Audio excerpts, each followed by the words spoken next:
नमस्कार मेरे प्यारे बच्चों, एक बार फिर से स्वागत है आपका अपने Hindi YouTube channel simple learn पे। मैं रजत आपका बहुत बहुत स्वागत करता हूं।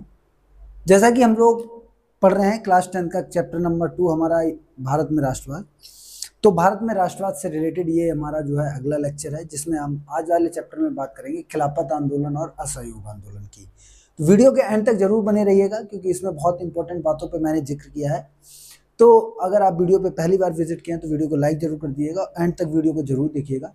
इसमें वीडियो में आपको क्या मिलने वाला है कि भाई हम ये देखेंगे कि खिलाफत आंदोलन एक्चुअल में था क्या, और खिलाफत आंदोलन ने कैसे जो है असहयोग आंदोलन को शुरू करने में मदद की थी। हमने पिछले वाले लेक्चर में क्या जाना कि रॉलेट एक्ट क्या था, और उसके बाद फिर हमने जाना जलियांवाला कांड क्या था। इन सभी चीजों पे हमने बात कर ली थी। हम आगे कंटिन्यू करते हैं खिलाफत आंदोलन की। देखिएगा, स्टोरी कुछ इस तरीके से चल रही थी कि भाई 1919 में जब द्वितीय विश्व युद्ध समाप्त हुआ, तो द्वितीय विश्व युद्ध समाप्त होने के बाद ना ब्रिटेन ने क्या किया, तुर्की के ऊपर एक संधि जो है वो थोपी, जबरदस्ती एक संधि की, और उस संधि का नाम था सब्र संधि। तो ये बात याद रखेंगे आप कि आपसे कभी कोई पूछे कि बताइए सब्र संधि किसके साथ हुई थी, तो सब्र संधि जो हुई थी वो आपकी तुर्की के साथ हुई थी। ठीक है, तो सब्र संधि हुई तुर्की के साथ, और ये संधि की किसने? ब्रिटेन ने। अच्छा, ब्रिटेन ने ये संधि क्यों की? कि ब्रिटेन ने ये संधि की तुर्की के साथ, क्योंकि तुर्की में ऑटोमन साम्राज्य था। तो द्वितीय विश्व युद्ध में जब ये ऑटोमन साम्राज्य के साथ जब जो ये संधि की गई, सब्र संधि, तो इस संधि का मेन कारण क्या था? ये चाह रहे थे, ब्रिटिशर्स ये चाह रहे थे कि कैसे भी करके हम तुर्की को जो है वो कमजोर कर दें। तो जब ये द्वितीय विश्व युद्ध में जब तुर्की जीत गया, सॉरी ब्रिटेन जीत गया, तो उसने तुर्की के जो सबसे बड़ा जो वहां पे व्यक्ति होता है, मुस्लिम धर्म का जो धर्मगुरु होता है, जिसको वहां के लोग खलीफा बोलते हैं, तो खलीफा के साथ एक संधि की, सब्र संधि, और उसमें उसकी शक्तियों को कम किया गया। तो जब शक्तियों को कम किया गया, तो जो मुस्लिम लीडर्स थे उनको ये लगा कि देखो भाई, ये ना हमारे लीडर्स के साथ, ये मुस्लिमों के साथ बहुत गलत कर रहे हैं। तो उन्होंने क्या किया, जो भारत में मुस्लिम धर्म को मानने वाले लोग थे, उनमें से दो लोग, शौकत अली और मोहम्मद अली, जो कि मुस्लिम धर्म के थे, जो खलीफा को मानते थे, उन्होंने भारत में क्या किया, आंदोलन शुरू किया। क्योंकि वहां पे ये संधि कौन कर रहा था? ब्रिटिशर्स। और भारत में भी किसका राज था? ब्रिटिशर्स का। तो उन्होंने ना भारत में, शौकत अली और मोहम्मद अली ने भारत में एक आंदोलन शुरू किया। कहाँ के खलीफा के लिए? तुर्की के खलीफा के अधिकारों को बचाने के लिए। और उसी मूवमेंट का नाम पड़ा, कौन सा मूवमेंट? खिलाफत मूवमेंट। तो खिलाफत मूवमेंट आपका जो है वो कब से कब तक चला? 1919 से लेकर 1924 तक चला। और क्यों चला था? क्योंकि ये ऑटोमन साम्राज्य के खलीफा को बचाना चाहते थे। किसको बचाना चाहते थे? ऑटोमन साम्राज्य के खलीफा को। ऑटोमन साम्राज्य कहाँ था आपका? मैंने बताया आपको, तुर्की में। खलीफा मुस्लिम धर्म का सबसे बड़ा पद था। ठीक है, ये बात आप याद रखेंगे कि आपसे कोई पूछे बताइए खलीफा कौन था, तो खलीफा जो था ना वो मुस्लिम धर्म का सबसे बड़ा पद हुआ करता था। और इसी के साथ मेनली ब्रिटिशर्स जो है वो एक संधि कर रहे थे, जो तुर्की में बनाया जाता था। प्रथम विश्व युद्ध के ब्रिटेन ने तुर्की को कमजोर कर दिया। क्या कर दिया? कमजोर कर दिया। कैसे कमजोर किया? कि भाई इन्होंने ना सब्र संधि की, किसके साथ? खलीफा के साथ। और जैसे ही सब्र संधि की गई खलीफा के साथ, तो जो मुस्लिम थे उनको डर था कि कहीं खलीफा का पद ही समाप्त ना कर दिया जाए, कि भाई ऐसा ना हो कि कहीं ब्रिटिशर्स जो है संधि के बाद इस पद को धीरे धीरे समाप्त ना कर दे।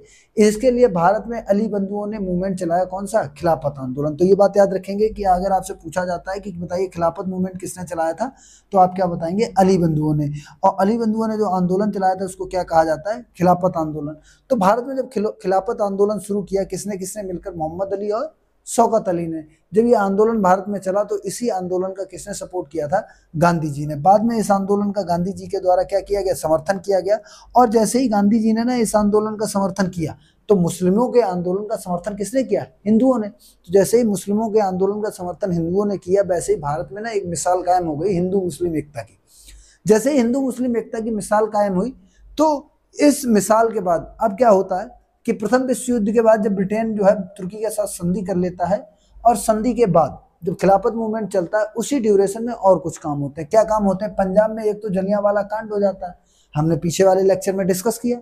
जलियांवाला कांड कहाँ पे हुआ था आपका? अमृतसर में। जलियांवाला बाग की घटना हुई कब थी? बैसाखी के दिन, 13 अप्रैल 1919 को। कितने लोग मारे गए थे? कांग्रेस का मानना था 3000 से ज्यादा लोग घायल हुए, मारे गए हैं, घायल हुए। और इनकी रिपोर्ट किसकी? हंटर कमीशन की जो रिपोर्ट थी उसने ये कहा था कि 379 लोग जो है वो मारे गए हैं। ऐसा हंटर कमीशन की रिपोर्ट थी।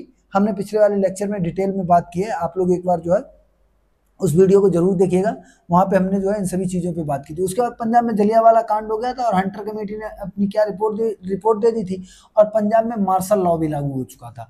तो इन सभी घटनाओं को देख के ना गांधी जी को ये लगने लगा कि भाई ये जो अंग्रेज है ना, इनकी किसी भी बात का भरोसा नहीं किया जा सकता है। क्यों नहीं किया जा सकता? क्योंकि जब प्रथम विश्व युद्ध चल रहा था तो गांधी जी ने ब्रिटिशर्स का सपोर्ट किया था।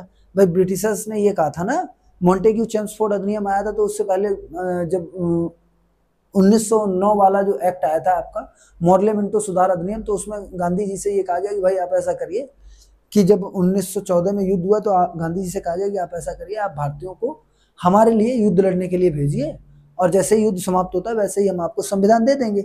तो गांधी जी ने भी इनकी बात मान ली। लेकिन जब ये अपनी बात से मुकर गए तो गांधी जी का ना भरोसा ही, विश्वास उठ गया किनसे? अंग्रेजों से। उन्होंने कहा कि भाई अंग्रेज जो है अपनी बात के पक्के नहीं है, इनकी किसी भी बात का भरोसा नहीं किया जा सकता है। तो गांधी जी ने इन सब चीजों के बारे में, गांधी जी को कैसे पता चला? एक तो जलियांवाला कांड हो गया था भारत में, उसके बाद पंजाब में मार्शल लॉ लागू कर दिया था इन्होंने, उसके बाद इन्होंने हंटर कमेटी ने इनकी गलत रिपोर्ट प्रस्तुत की। तो इन सब चीजों को लेकर गांधी जी के मतभेद चलने लगे ब्रिटिशर्स के खिलाफ। हालांकि पहले इन्होंने सपोर्ट किया था ब्रिटिशर्स को। अब क्या होता, उधर तुर्की में हमने आपको बता ही दिया कि तुर्की में जो खलीफा था उसके अधिकारों का हनन करने के लिए उसके साथ सब संधि की गई। तो उस तरीके से भारत में कौन सा मूवमेंट स्टार्ट हो गया? खिलाफत मूवमेंट। जैसे ही भारत में खिलाफत मूवमेंट स्टार्ट हुआ और उसके बाद गांधी जी ने जैसे उसको सपोर्ट किया, तो 17 अक्टूबर 1919 को अखिल भारतीय खिलाफत दिवस घोषित कर दिया गया।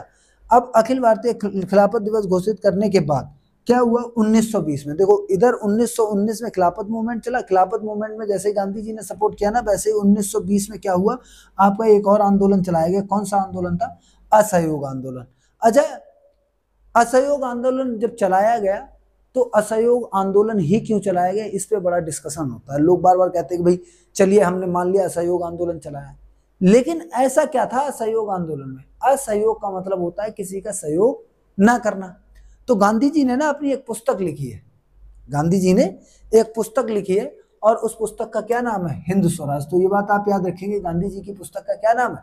हिंद स्वराज। इसमें गांधी जी ने इस बात का जिक्र किया था।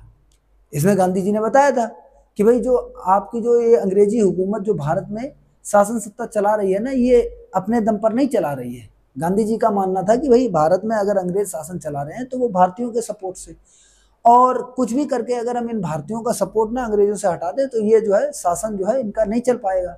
तो इस चीज का जिक्र गांधी जी ने अपनी किताब में किया, हिंद स्वराज में। उन्होंने कहा कि भारत में अंग्रेजों का शासन भारतीयों के सहयोग से स्थापित हुआ। मतलब यहाँ पे अगर अंग्रेजों को स्टेब्लिश करने में किसी ने इंपॉर्टेंट रोल प्ले किया तो वो कौन थे? भारतीय, कोई और नहीं था, यहीं के लोग थे। है तो इनके सपोर्ट से जब इन्होंने यहाँ शासन सत्ता स्थापित की तो क्यों ना हम इनके ही सपोर्ट को खत्म कर दें। अब इनके सपोर्ट को खत्म करें मतलब जो ये सहयोग कर रहे हैं इस सहयोग को वापस करा दें हम, तो हम अपने जो टारगेट है हमारा, हम उसमें क्या हो जाएंगे? सक्सीड हो जाएंगे। तो गांधी जी ने क्या किया? यदि भारतीय अपना सहयोग वापस ले ले तो अंग्रेजी शासन क्या हो जाएगा? समाप्त हो जाएगा। और किसकी स्थापना हो जाएगी? स्वराज की। किसकी स्थापना हो जाएगी? स्वराज की। भाई अंग्रेज चले जाएंगे, उसके बाद फिर यहाँ पे पूरा का पूरा हिसाब किताब हम ही को देखना है। तो इस तरीके से भारत में स्वराज स्थापित हो जाएगा। लेकिन गांधी जी का ये भी मानना था कि भाई जो ये आंदोलन हम शुरू करने वाले हैं ना, ये चरणबद्ध तरीके से होने चाहिए, मतलब एक सीक्वेंस से होना चाहिए। ऐसा नहीं कि अभी तक जो आंदोलन हमने किए थे अनऑथराइज अनऑर्गेनाइज तरीके से थे, अब हम ऐसी गलती नहीं करेंगे। अब जब भी हम जो भी आंदोलन चलाएंगे ना, वो एकदम कैसा होगा? आपका चरणबद्ध तरीके से होगा। बिल्कुल हम कुछ ऐसा नहीं करेंगे कि जिससे हमारा आंदोलन असफल हो जाए। तो चरणबद्ध तरीके से चलाने के लिए भी गांधी जी ने बातें कही। गांधी जी ने ये कहा कि भाई सबसे पहले क्या करेंगे? सबसे पहले ऐसा करते हैं कि सबसे पहले जिन जिन को ना अंग्रेजी हुकूमत ने क्या दी है? पदवियां दी है, मतलब किसी भी प्रकार का कोई टाइटल दिया है, सबसे पहले वो लोग अपने अवार्ड या टाइटल जो भी दिए हैं अंग्रेजों ने, आप सबसे पहले वो लोग अपने अपने अवार्ड और टाइटल जो है वो वापस करेंगे। किसको? अंग्रेजों को। तो पहला काम क्या था? सबसे पहला काम अपनी पदवी वापस करेंगे, जो भी उनको टाइटल दिया गया है। उसके बाद जब पदवी वापस हो जाएंगी तो उसके बाद सेकंड स्टेज आती है। सेकंड स्टेज क्या थी कि भाई अब क्या किया जाएगा? अब सरकारी नौकरियों का बहिष्कार किया जाएगा। मतलब जो भी लोग सरकारी नौकरी में है ना, जैसे कोई सेना में है, कोई पुलिस में है, तो वो अपने अपने पदों से क्या करेंगे? इस्तीफा देंगे, अपने पदों से वापस आएंगे और विदेशी वस्तुओं को क्या करेंगे? बहिष्कार करेंगे। और हम किसी भी विदेशी वस्तु को इस्तेमाल नहीं करेंगे। और आगे चल के यही फेलियर का कारण भी बनते हैं।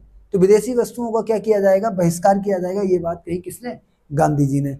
और अगर सरकार ना, जब मान लो हमारे ये सब हम काम करेंगे तो अंग्रेजी हुकूमत शांत तो बैठने वाली नहीं है, वो भी कुछ ना कुछ करेंगे। एक्शन का कुछ ना कुछ अपोजिट रिएक्शन तो होगा। तो अपोजिट रिएक्शन में अगर सरकार शांति का रास्ता अपनाती है तो हम भी शांतिपूर्ण तरीके से काम करेंगे। अगर सरकार दमन का रास्ता अपनाती है, यदि सरकार किसका रास्ता अपनाती है, दमन का, तो हम क्या करेंगे, हम सविनय अवज्ञा का रास्ता अपनाएंगे। फिर हम क्या करेंगे, हम सविनय अवज्ञा आंदोलन वाला, अभियान वाला रास्ता अपनाएंगे। और इस तरीके से इस आंदोलन को चलाने की बात कही किसने, गांधी जी ने। जब ये आंदोलन चलाया गया तो इस आंदोलन में ना बहुत सारे लीडर्स ने भाग लिया। जैसे किसने किसने, बाल गंगाधर तिलक ने पार्टिसिपेट किया, बिपिन चंद्र पॉल ने पार्टिसिपेट किया, और भी बहुत से बड़े नेता थे कांग्रेस के। उसके साथ साथ जो खिलाफत मूवमेंट जिन्होंने चलाया था ना, शौकत अली और कौन, मोहम्मद अली, ये लोग भी किसमें सपोर्टेड हुए, असहयोग आंदोलन में। इन लोगों ने भी असहयोग आंदोलन को सपोर्ट किया। अब इन्होंने कैसे सपोर्ट किया भाई, क्योंकि ये जो लीडर्स थे ये हिंदू थे। अब हमको क्या चाहिए था, हमको अगर कोई आंदोलन सफल बनाना है तो हमको हिंदू और मुस्लिम दोनों का सपोर्ट चाहिए था।